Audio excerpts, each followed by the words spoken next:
Genesis chapter 1. So, Genesis chapter 1 is an introduction. It is part of, obviously, the beginning of the Bible, but the first story of the Bible actually begins in Genesis chapter 2. Now, it looks like in Genesis 1 and 2 that there are two different accounts of creation, but there's not. Genesis chapter 1 is a prologue. It is a lens by which we see the rest of the Bible.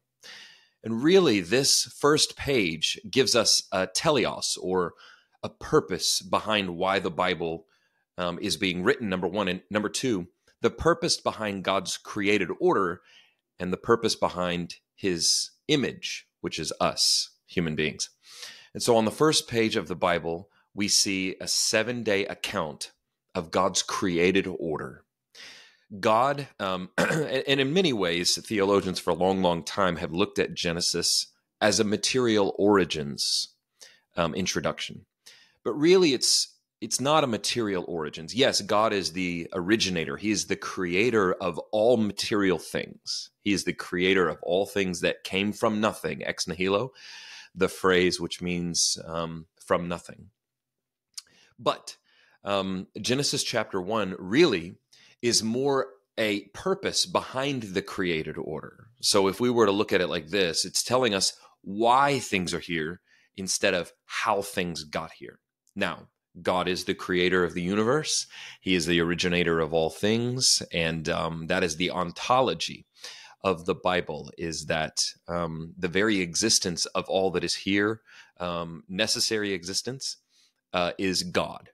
And so out of him comes all contingency or contingent existence, all things that come from him and by him and through him.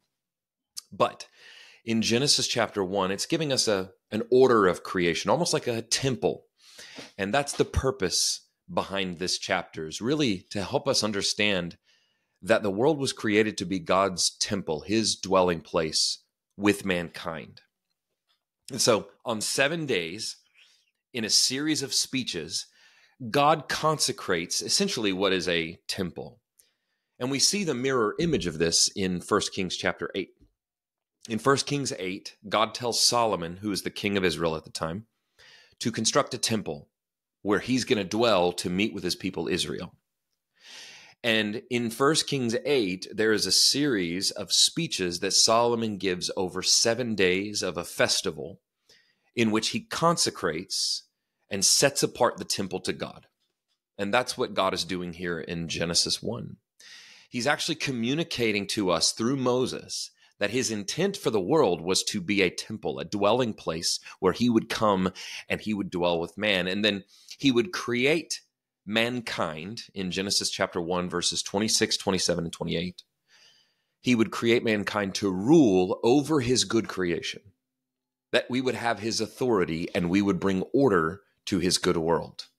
So we are his image. See, in the ancient world, what they would do is the ancients would erect a temple. They would construct a massive building, and then they would take an image, a carved image of some sort, out of stone, out of metal, out of wood, and they would place it in the temple. And they believed that their gods would come and occupy and bring order to that temple. Well, this is ancient Near East writing, and Moses is showing us that God is the creator of all things. He created a temple, the whole world. He created us, his image, and then he placed us in this world, in this garden.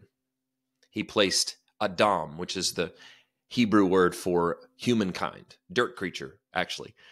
And he split that Adam into male and female. And so in the first page, the first chapter of the Bible, we have this lens by which we see the rest of the Bible and all of creation. And we also see who God is. And we also see who mankind is. And so as we go forward in the Bible, we will start to see how all the stories that come after actually fit into the first page. This introduction is essential. He wants us to see all of creation, everything that exists, and he wants us to see the purpose behind why we are here as human beings. And so in the beginning, God created the heavens and the earth. There is no Hebrew word for universe. So it's the heavens and the earth, the sky up there and the dirt down here. And the earth was formless and empty, and darkness was over the surface of the deep. And so we see that phrase there in the Hebrew just simply means it was wild and waste. And then God brought order to all of his creation.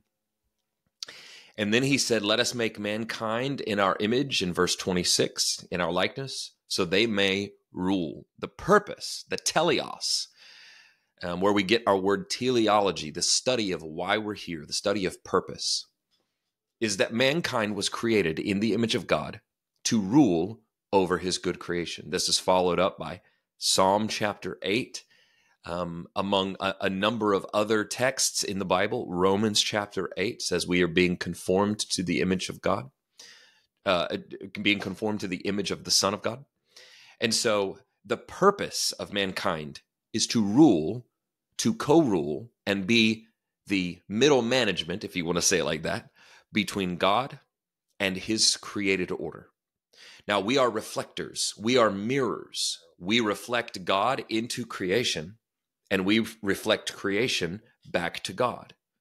And so we sum up all the praises of the created order, both in the universe, in the heavens above, and on the earth below.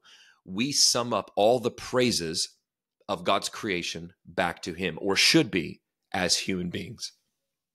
So God created mankind in his image. He created them male and female. And Adam there, the word is not an official like first name or proper name. Adam is, a lot of people are named Adam, but the word Adam just simply means human creature. And that root there, dam, D-A-M, dam is blood, and Adam is humankind, and Adamah is the dirt or the ground. And so the dam of Adam comes from the Adamah. The blood of the human being comes from the ground. God created humans from the dust of the ground, and then he breathed his life into us. And then he says, I want you to have a rule over the fish in the sea and the birds in the sky and over every living creature that moves along the ground. And then God called it very good. And so for us, as we read through the Bible, Genesis 1, let's remember, it is a lens by which we see everything else. And all the stories of the Bible that come after can fit into that lens. We see everything by it. And so as we move on in the book of Genesis later, we will start to see how God unfolds this story. This is one story that leads to Jesus. It starts with Genesis chapter 1. It is an introduction. It is the lens by which we see it.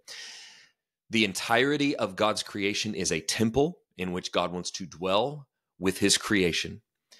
And humankinds are his vice regents. We are his ambassadors who are put here as his image to rule with his authority, with his character, with his nature. We should be reflecting that. Now, we are not God, but we should be reflecting God's good nature and character into creation. And so human beings, as we will continue to read from here on out, we will continue to see how God uses human beings to bring order to his world. And the problem with the Bible, or the problem, let me say it like this, the problem with human beings as we read in the Bible, the problem with human beings is that when we try to define good and evil our own way, we bring evil and sin and brokenness into the world. But Jesus came as the express image of the invisible God to restore us back to this status of ruling the way God intended from the beginning.